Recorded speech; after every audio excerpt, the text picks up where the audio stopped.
Hello, everyone. Hopefully, can you all hear me? Because I know last training, no one could hear me in the beginning. Okay, Tanya can hear me. Is everyone else good before I get started?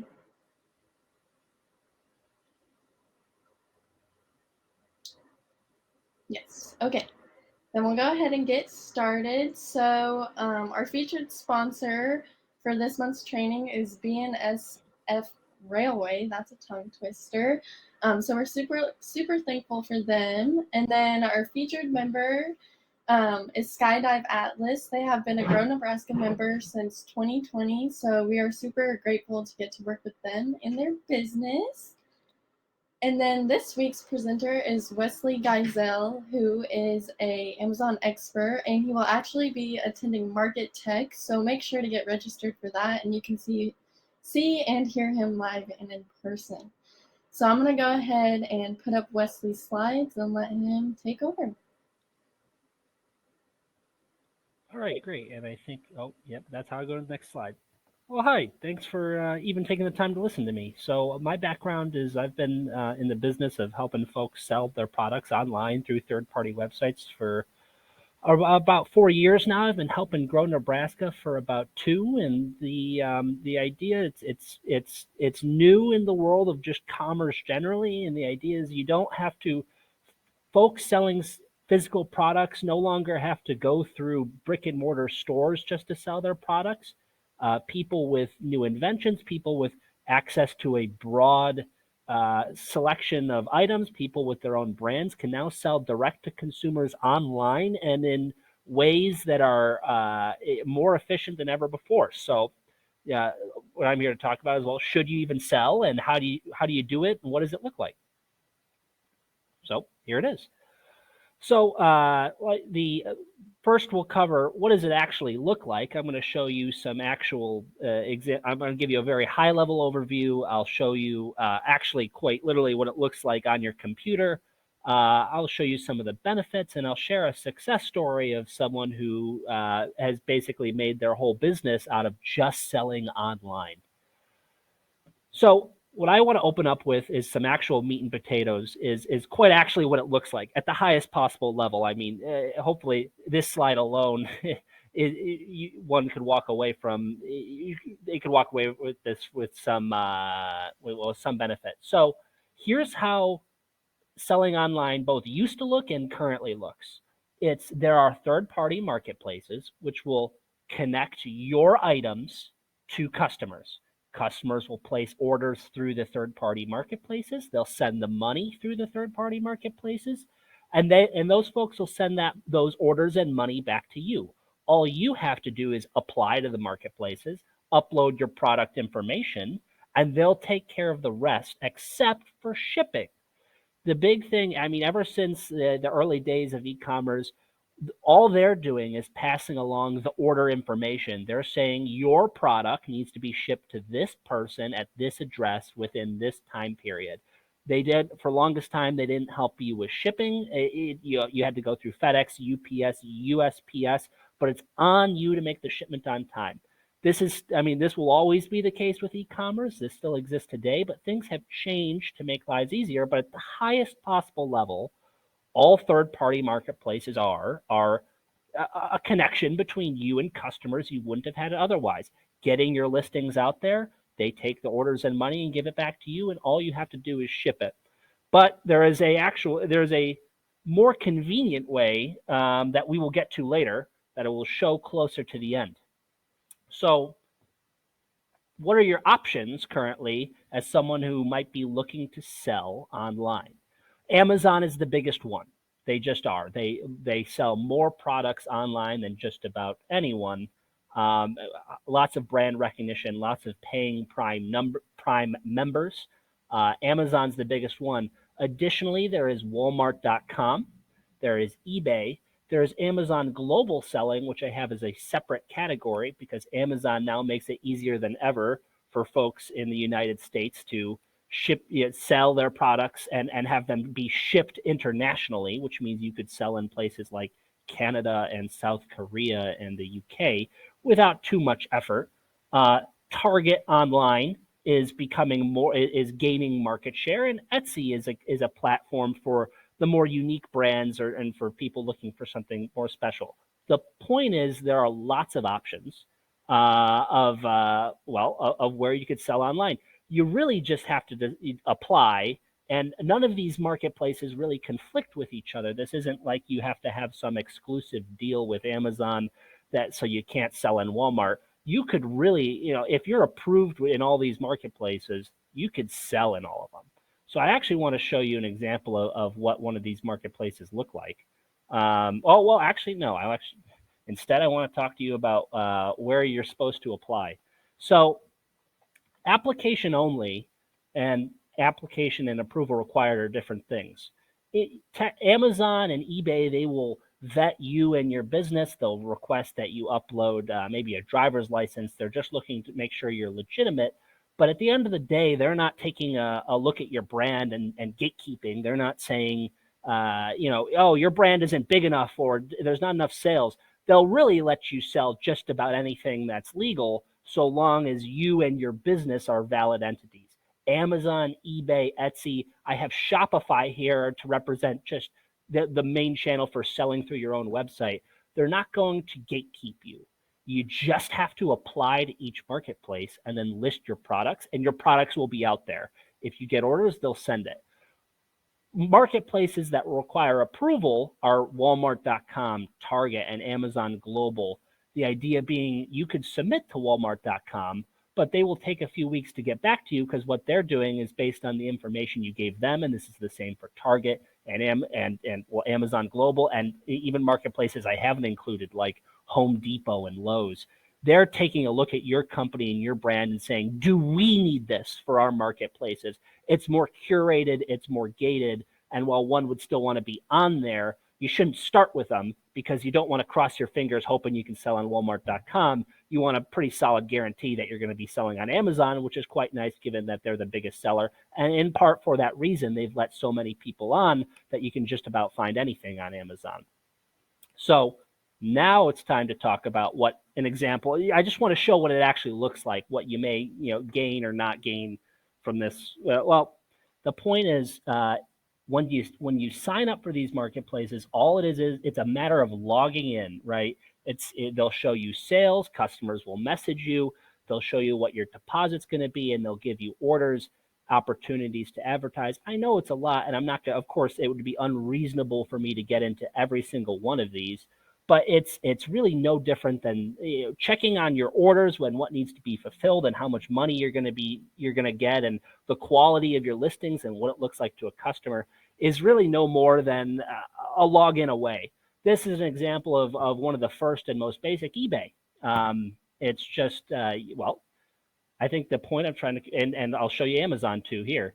It's just log in and see what is there, and if you have an order, you have to ship it. Now, of course, you can get very complex. You can make your listing very nice. You can hook up softwares to automate order flow. But I did want to give you at least, if I feel like showing this makes it seem a little bit more simpler. Log in, list your items. If an item gets sold, they'll tell you, and all you have to do is ship it, and you can check it all from one central place. So I keep mentioning that you'll have to ship the product yourself.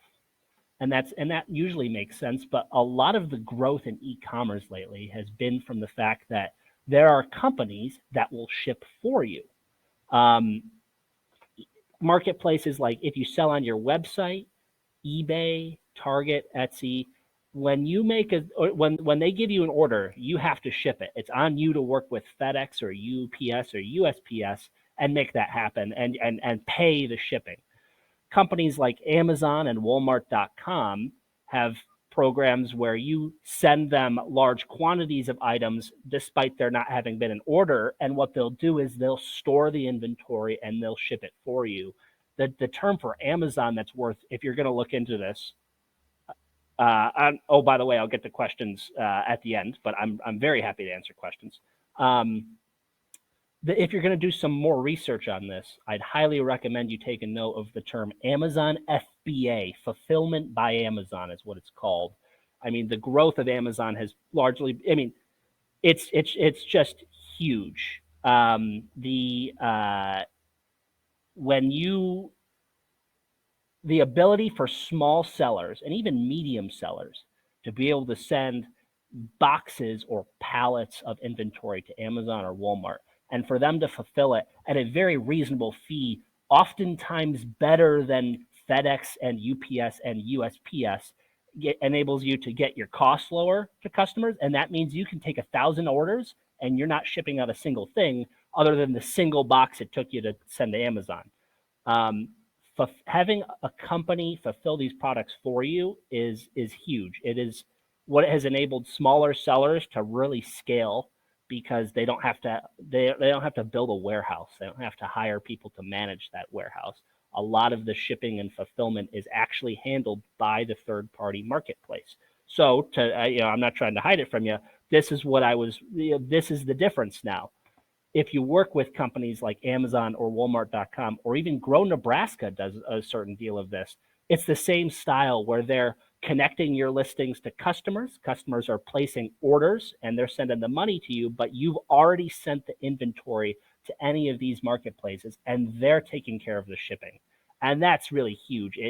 Once I cannot overstate the ability for small businesses to really scale without needing a complex shipping department. And that is how modern e-commerce and third party marketplaces work most. And I don't have an exact metric, but I would say 90% of the folks that sell on Amazon are having Amazon do their fulfillment and shipping. um, I cannot recommend this more. Now, you can list your products and you can send in inventory, and that's great, but then it's a matter of getting them to sell. And then while I'm not really going to touch on the whole, is your product unique? Is it a good price? Right? Just broad, I think that's broad business advice that anyone can give. E-commerce is a bit unique. And so it's a win more game because here's what happens when you get sales from online retailers. That enables customers to leave reviews, and the more reviews you get, the better your listing will convert, and the better it converts, the more sales you'll make. And that's just if you're looking at review count. Rank, if you sell, let's say you sell steaks and that you raise on your farm and you cut them up yourself. If someone searches for a New York strip on Amazon and they buy your listing, what that tells any third party marketplace, in this case Amazon, is hey, someone bought an item on that search term and they bought it from this seller. Maybe we should rank them higher because they're making more sales. But what that does is, oh, well, okay, now you're not on page 2, now you're on page 1. That means more people see you. That means more people buy your product. It's a really circular cycle between rank and review count that it will always start off slow for new companies and new brands, but that things will pick up in an exponential way. To put a cap on it, you get more reviews, you get more rank, and because of that, you'll make more sales and you'll continue to get more. That's why, if any of you are online shoppers yourself, you may log on to Amazon and see products with 40,000 reviews, right? And you go, how could so many people leave a review for that product when my item only has 12 or 10, or even some major items I see only have a couple hundred? It's for that same reason. Customers are far more comfortable buying items that have a tremendous amount of reviews that are showing up page 1 than products that aren't. I wanted to share a story of someone who has basically built their business online. And I did a similar presentation about a year ago. So what I'm going to show is an actual graph I showed basically a year ago, and then how they've improved since then. And it really demonstrates this.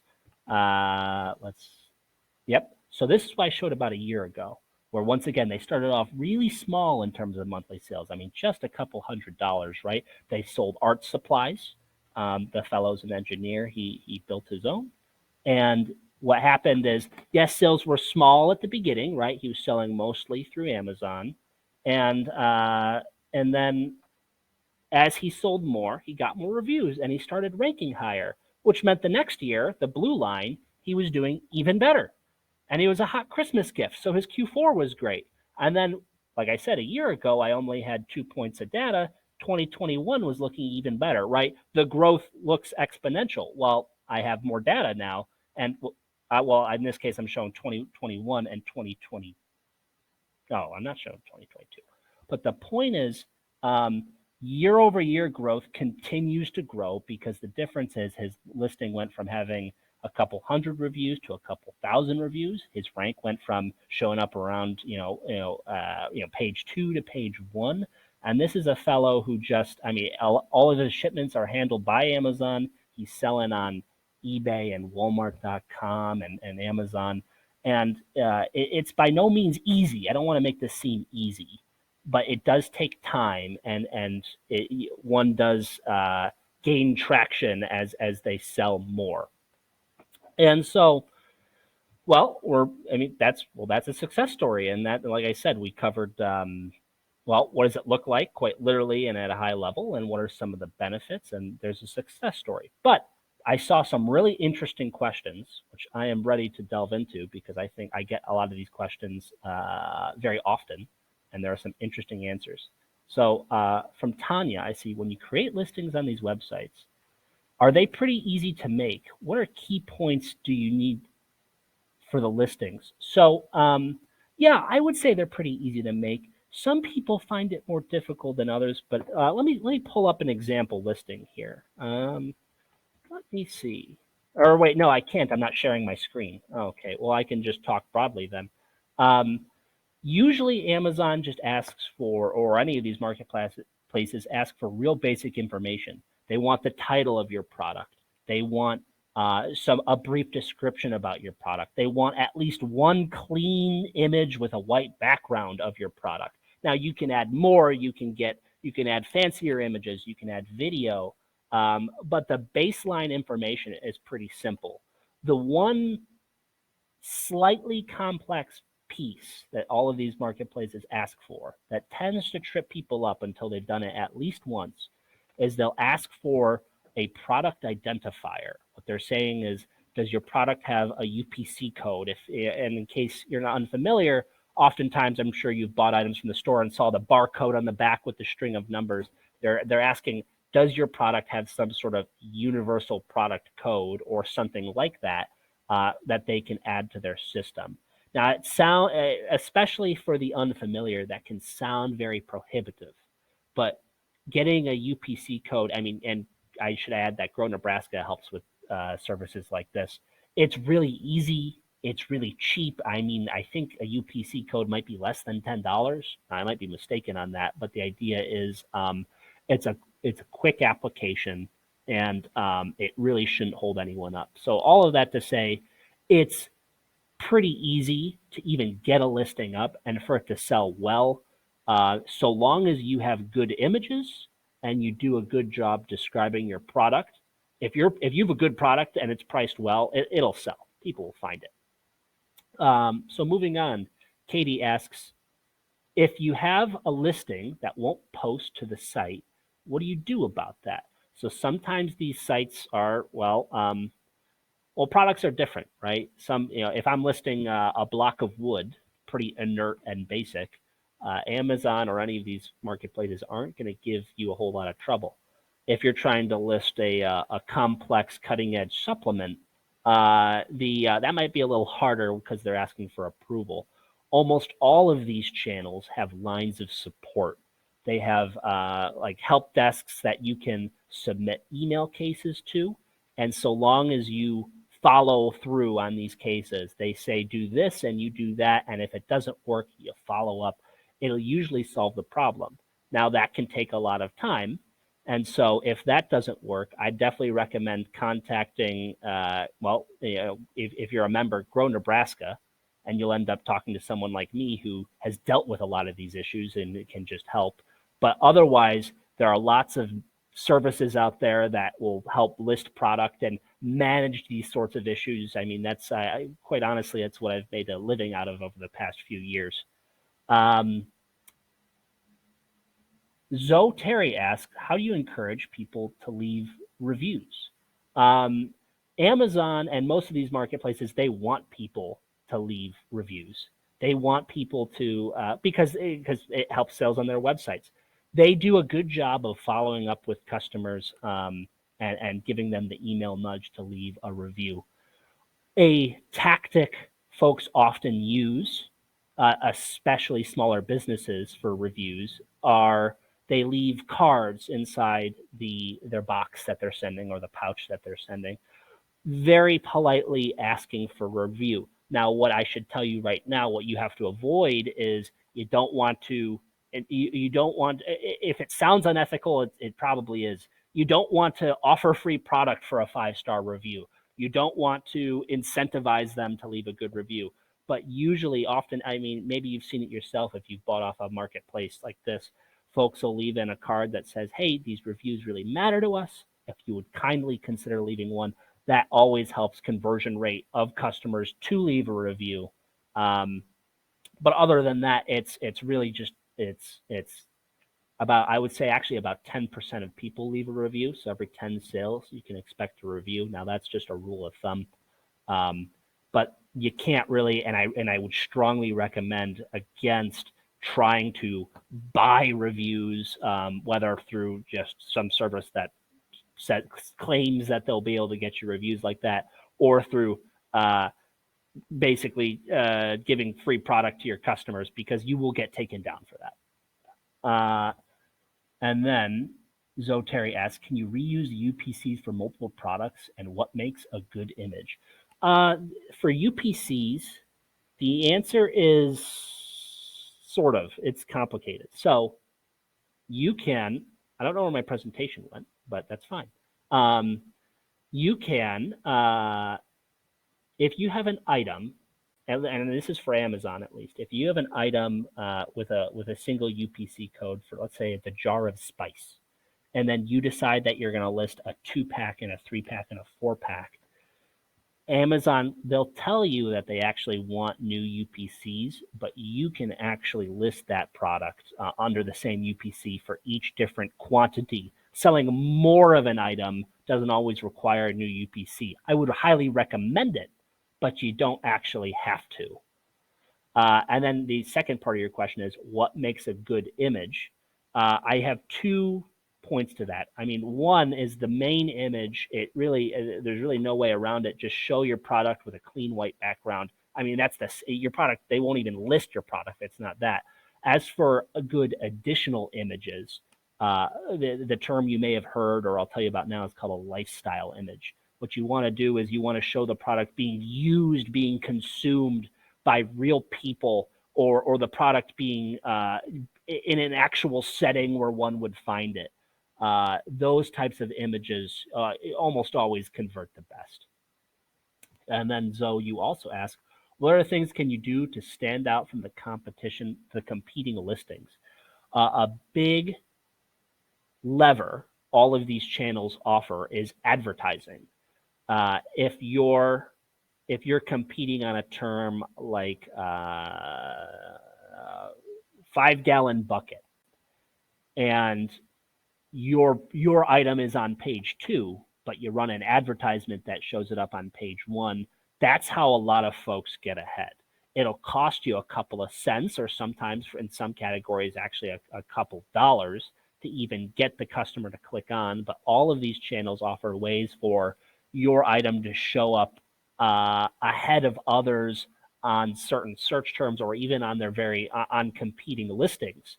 The drawback is, I mean, you have to pay per click, and you can't just advertise on everything, because odds are your product isn't a good fit for everything. But advertisements is a huge way to get ahead. Katie asks, can you explain what the buy box is? And this is a case where I really wish I could share my screen. Actually, I wonder if I can. Hold on, let me quickly check. Start sharing screen. Oh my goodness, I can. All right, let me pull up an example of what the buy box is on Amazon, because this is huge and this is confusing.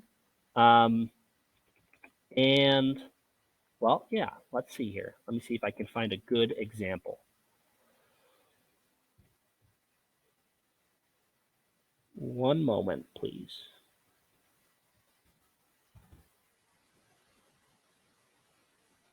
And let's go with, all right.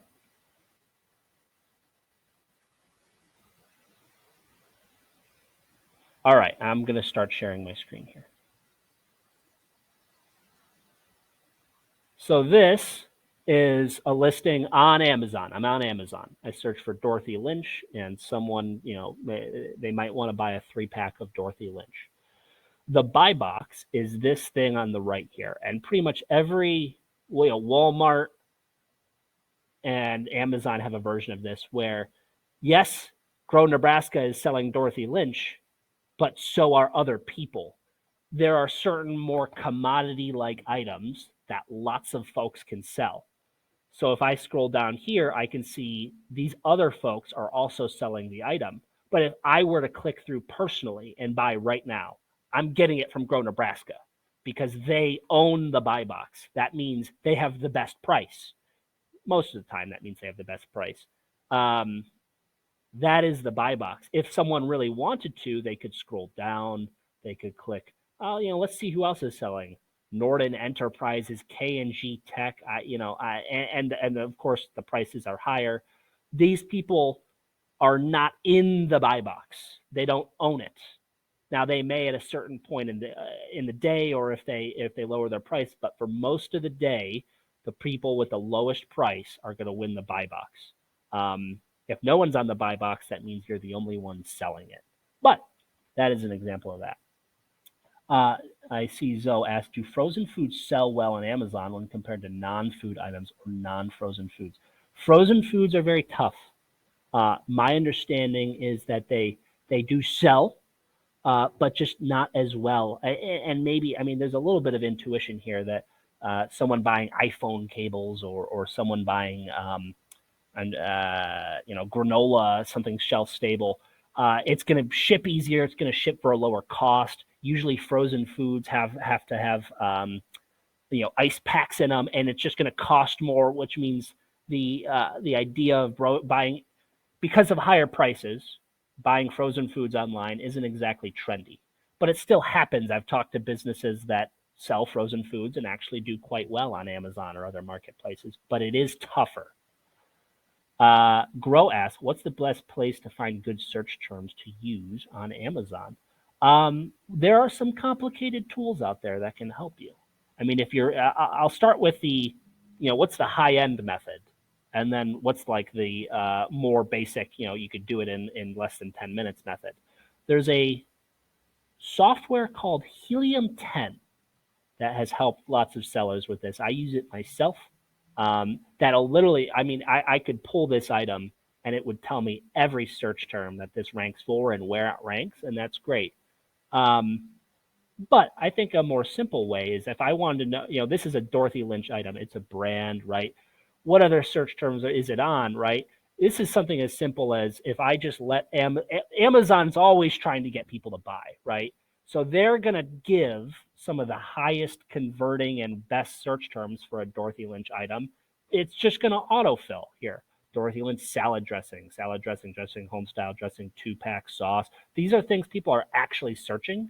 That's why Amazon's serving it up, because they know, oh, someone searched this and they bought an item on this. That means it's good. And people have searched it more often, so we're going to put it at the top. Odds are, just by looking at this, Dorothy Lynch salad dressing is a higher search volume term than Dorothy Lynch dressing and condiment. That's a good way to find search terms. And of course, I could search for, like just home style salad dressing and find, what else is showing up, right? Oh, Dorothy Lynch shows up, but, here's a competing brand. Maybe we should look at them. But that's a really, I think, solid way and quick way to do it without any fancy softwares. And then Tanya asks, is establishing your branding important before you get on these websites? Brand will always help you. You don't have to do it before. You can build your brand on Amazon. but branding really does matter. I was talking to someone the other month that thought their brand really didn't matter. They sold a product that solved a specific issue, and that was it. And their brand had no name recognition. Well, I told them make sure your brand is front and center on the item, and let's see what happens. And sure enough, a couple months later, they noticed people started searching for their brand. And it wasn't necessarily through some Instagram efforts on their own. It could have been that people were buying the item. They said, "Hey, this is a good item," and then when they recommend it to a friend, they say, "I got this brand." Right. All of this to say is you don't of it's good to have an established brand before listing on Amazon or eBay or Walmart, but you can build your brand on these marketplaces, and therefore, you really could have no brand at all going in.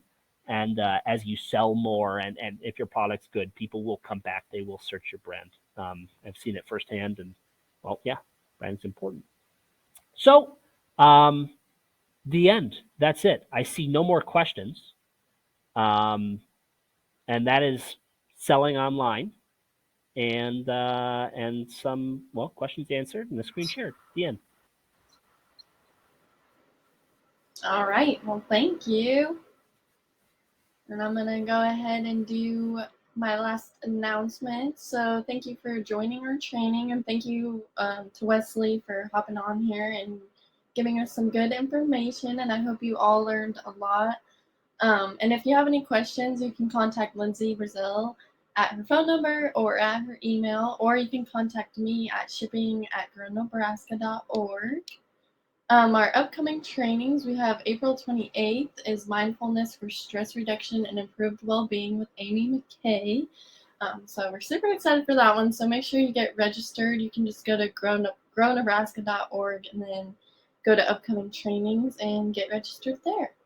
And then we also have our Grow with Google series. Our next one is on May 4th, and this is available in Spanish and English. So you also just go to our website and you can register there.